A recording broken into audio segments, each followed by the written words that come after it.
Welcome back to another trends video. If you have been following along this year, you already know we have covered the main fashion trends for this year, jewelry trends, and a new one, home trends for 2026.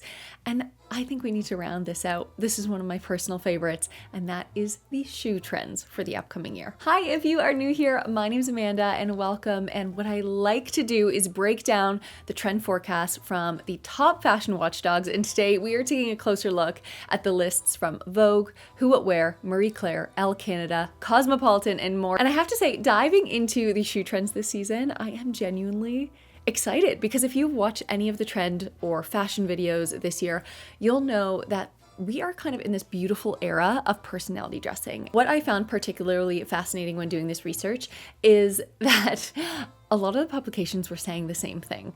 And this general consensus was so aligned, unlike any of the other trend videos. So whether you were looking to update your shoe collection, you are looking to just see why things are filtering down through the high street, or you just like being in the know, this video is definitely for you. Now, as always, just a little word of warning, I don't follow all of the trends. I like just knowing what's coming up. But with that being said, I take what I love and I leave the rest, and I 100% encourage you to do the same. So with that, grab a cozy bevy, get comfy, and let's talk about the shoe trends that are most certainly going to be defining 2026.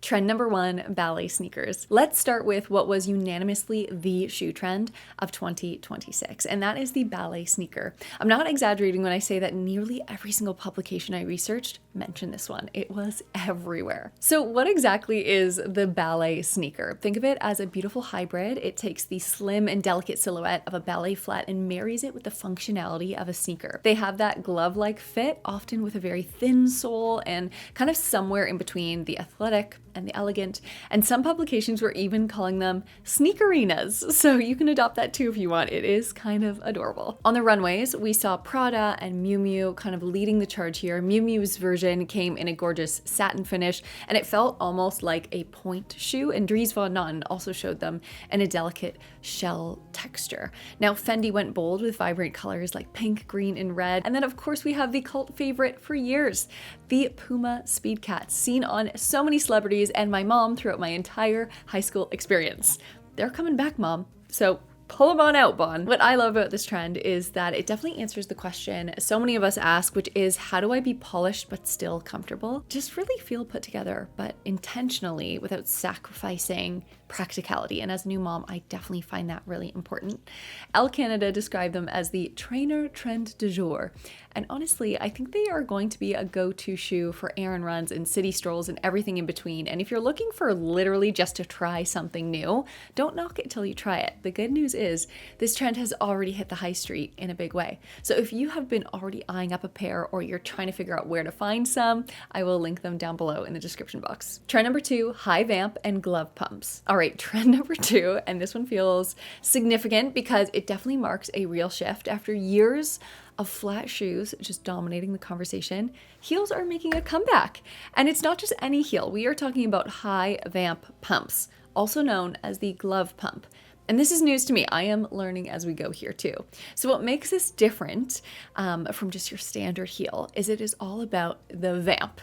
And this part of the shoe covers the top of your foot. These are much higher cut, almost like the shoe is hugging your foot in a sleek but sculptural way. And Vogue has called them a minimalist footwear dream. And I think that's exactly right. They're elegant without being fussy and may even have a little bit more support than your average heel. On the runways, Chanel, under the new creative director of Mathieu Blazy, showed stunning versions. We're seeing a signature black and white aesthetic reimagined in its modern silhouette. We had Totem, Kate, Ferragamo, Balenciaga, all featuring them prominently. And there's something very 80s and power dressing about this shape. I kind of picture like Woman in the Office vibes, which gives it a sense of how influential that decade has now become again in fashion. And what I appreciate about this trend is it feels grown up and really different, sophisticated versus having those huge platforms we were seeing a few years ago.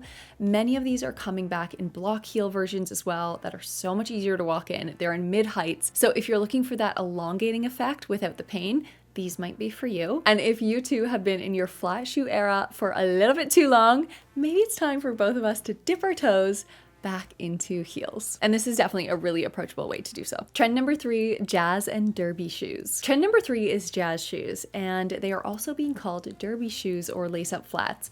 But let me explain, I needed to see pictures of these before I knew what they were. If you're picturing literal dance shoes, you're not far off. These are those soft glove-like lace-up details. They sit somewhere between a brogue and a ballet flat, and they have that smart, polished look of an Oxford, but they're much softer, much more feminine in structure.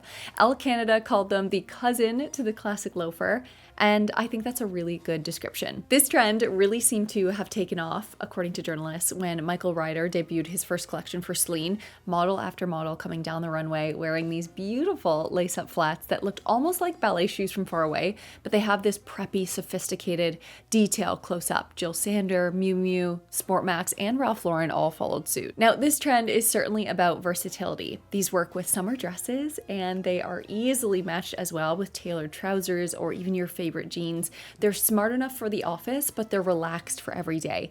And they feel fresh. I mean, we have all been wearing ballet flats for a couple years now. They were huge 2-3 years ago and kind of have continued to go. And this is just kind of a natural evolution. Vogue featured them in their back to school category along with brogues and those preppy lace-ups. So if prep is your thing, this trend is definitely calling your name. Trend number 4, pointed toes. Trend number 4 is all about the pointed toe. But let me tell you, if you thought that the silhouette was just for the dance floor, fashion is firmly disagreeing. So far, we have been seeing pointed toes on everything this season. Pumps, slingbacks, flats, mules. Elle Canada called out Saint Laurent, Balenciaga, and Diadema as major champions of this look on their runways. And what might be interesting to you too is we are also getting pointed shoes in these Vamp V-cuts. So what we were talking about earlier, getting that elongation and that elegant line. Now, I know that pointed toes can be a bit polarizing. Some people find them super comfortable. Some people find them super uncomfortable and feel they look a little bit aggressive, but what I'm seeing is a bit of a softer take this year, a little bit less severe than that needle point silhouette from the early 2000s. Think refined, more wearable, and a gentle point rather than a total weapon. The practical benefit here is that the pointed toe just naturally elongates your leg. So if that is something that you're drawn to, the silhouette definitely delivers. And if you're not ready to fully commit to a pointed pump, try a flat first. It's a great way to dip into the trend without going all in. Plus, when things are quote unquote trending, it just means you're going to be seeing them more in stores. Trend number 5, animal print. Animal print shoes are absolutely having a moment this year, and in fashion too. And this makes sense when you look at the broader fashion landscape. Animal print has been building momentum across clothing and accessories, and now it is landing so firmly on our feet. Elle Canada has pointed out that this trend was spotted at all 4 fashion capitals this season: London, Paris, Milan, and New York. And that's significant if you work in the world of fashion. On the runways, we saw leopard print heels, snakeskin pumps, zebra patterns at Attico, and Michael Kors shows even had gorgeous snakeskin throughout the collection. Who What Wear also highlighted printed loafers, whether animal or even in just a bold pattern, as a quiet but noticeable part of the conversation this season, and that feels like personality dressing at its finest. What I appreciate about animal print shoes specifically is that they're actually super versatile. I just invested in my first pair of leopard print jeans. I will post that video up above if you want to check it out. But they almost act like a neutral. They pair beautifully with denim, with black, with cream, and with other prints. If you are feeling bold, it is so fun to mix it up. The key with this trend though is choosing a print that feels sophisticated rather than costumey, which can be kind of a tricky line to walk down. So look for pieces with good quality materials and a subtle colorway. Think rich browns and blacks rather than a neon. We are going for more of that natural pull of animal print. Trend number 6, transparent and mesh shoes. This one brings us into a playful territory, and we are talking about transparent and mesh shoes. And this is where fashion is really leaning into that sense of whimsy and fun for 2026. Okay, so think of that see-through PVC sandal, the delicate mesh flats, the jelly shoes that continue to be on the runways, and Marie Claire was calling them peekaboo shoes. I love that description, but they're not like the peekaboo toe necessarily that you may think of when you think of peekaboo shoes. On the runway, Stella McCartney and Stout showed beautiful mesh ballet flats, and Chloe brought out that nostalgic jelly sandal that immediately transports you back to childhood summers. Loewe featured PVC details that felt modern but elevated. Now I'll be honest, I told you that some trends are for me and some just simply are not. And transparent shoes definitely have me thinking of a specific aesthetic that just isn't my style. But what does happen to feel a little bit different about this one is it's kind of moving away from that really cheap plastic look to a bit more refined with leather trims. We've got really cool construction. And I actually did have a mesh pair of ballet flats last summer, and they were the most comfortable shoes and the most versatile shoes I had the entire season. So I'm really glad that I gave it a go. Now, the practical consideration here is that these are meant for much warmer weather. I am looking out the window right now. Just took my dog out. It's minus 10 degrees outside today. And if you also live somewhere where you often have a really rainy spring, to get the mileage out of these babies, maybe wait until the summer or a holiday statement shoe, something that's unexpected, something you want to pop in your wardrobe and add some flair to every neutral outfit. This trend will most certainly deliver. But you should book that pedicure now. Trend number 7, Western boots. Trend number 7, Western boots. They are continuing to have their moment, but with a refined twist. And can you tell I'm excited about this? Now, we have been seeing cowboy boots in fashion for a few seasons now, but what's happening in 2026 feels so sophisticated.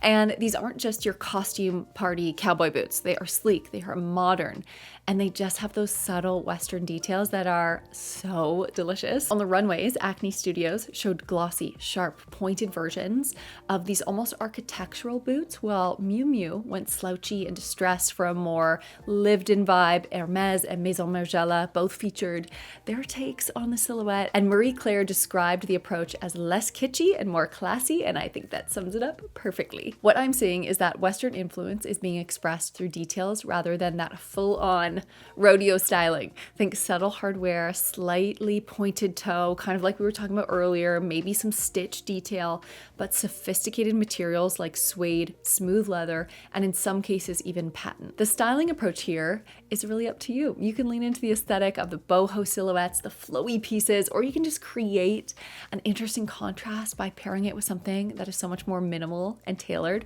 Both work beautifully and honestly make for amazing outfits. I've seen places like Reformation, Stout, Coach, Sam Edelman, gorgeous options. Again, I will tag some in the description box. And I honestly have a pair from Amazon and I love them so much. They are so affordable, they are so comfortable, they're honestly warm, and I love pairing them with dresses or underneath my wide leg jeans. They are such a good addition to your wardrobe. If you do not have a pair of cowboy boots, I implore you to get a pair this year. I think you'll have a lot of fun with them. Trend number 8, square toes. Now this trend we actually haven't been seeing for a few years, and I know it's a bit of a contrast because I was literally just saying pointed toe, but it's kind of that mix between pointed toe and square toe and not so much round this year. I'm excited. I have a pair downstairs that I could definitely continue to style, and I just think they are so cool. We are seeing square toes on everything this season: mules, heels, loafers, ballet flats, boots, definitely boots. Who What Wear's London edition highlighted it as one of the defining it girl trends, and Elle pointed out that square toes are reigning supreme on spring 2026 runways. On the designer side, Mugler showed square-toed mules, Acne Studios featured wedges that were wedged loafers, and they had a distinctive shape, and Givenchy ballet flats, actually a modern square toe of the silhouette. Kind of reminds me of even the first trend we talked about. And it is appearing at every price point. So if your budget covers Alaya or Manolo Blahnik, you've got the luxury side. But if you are more on my side and you've got COS and Zara and you just want to try the trend, you've got some on the high street as well. What I find interesting about a square toe is that it instantly brings this sense of modernity to any shoe. I have a pair of boots, like I said, and yeah, it just makes the outfit always feel so intentional and a bit more architectural. And if you've been really sticking to the almond toe, the round toe for years, just switching up a square toe can make your look just seem a bit more current without changing anything else. And the other practical benefit is that it might just be me, but I find square toes so comfortable. There's a little bit more room in there. You're fashion forward without that cramped feeling. So if you kind of got the shiver down your spine when I was talking about pointed toes, these are definitely for you. And if you're curious how to try this one, stylists were saying a loafer or a mule. Personally, not a mule girl. I hate how I have to kind of crunch my toes to keep them on. I love having a back on my heel, so I would say personally a loafer or even a bootie. a low toe booty, so great with a square toe. Trend number 9, statement embellishments. And our final trend number 9, statement embellishments, the one that brings all the personality. This one is leaning a bit more into maximalism, making a glorious return for footwear, but you can decide how far you want to go. After years of very minimal footwear, very quiet luxury shoes dominating the conversation, designers are saying, let's have some fun again. Let's get them talking. Sequins, beading, floral appliques, crystals, bows, very much demanding to be noticed. And if you're a bride this year, this is really fun because there are so many cool options. Now on the runways, Dries Van Noten showcase beaded wedges, mules that were absolute showstoppers. Dior featured bows, those very sculptural tube-like bows that felt sweet but sophisticated, and Proenza Schooler went full disco with sequin pumps. Tory Burch had floral embellishments, and Stowd showed off beaded ballet flats that were definitely wearable art. Side note too, in these videos, sometimes you'll see things and you're like, wow, Amanda, what the heck? How could anyone wear that in real life? These runways are art, and the people behind them are the artists, and so they just see it as art in motion. Obviously, a lot of times, these are not meant to actually be worn in real life. It's that balance between wearable and an artwork. So consider that. I know some of them are ridiculous. Now, Vogue described this as a moment of unapologetic joy. And honestly, after so much minimalism, which I do love, I love an elegant wardrobe, I love having a bit of maximalism back too, because it's just so much more fun. This doesn't mean you have to go full sparkle if it's not your style. It's not mine, but instead of having your shoes just disappear into the background, a subtle bow, a delicate stud, choosing your footwear that is a little bit more expressive, you're gonna have so much more fun. And if this can be my motivational saying to you, and you've held back for years from having fun with your footwear, consider this your permission slip. Say yes, buy the shoes, wear them, float through the grocery store in them, and just have some fun.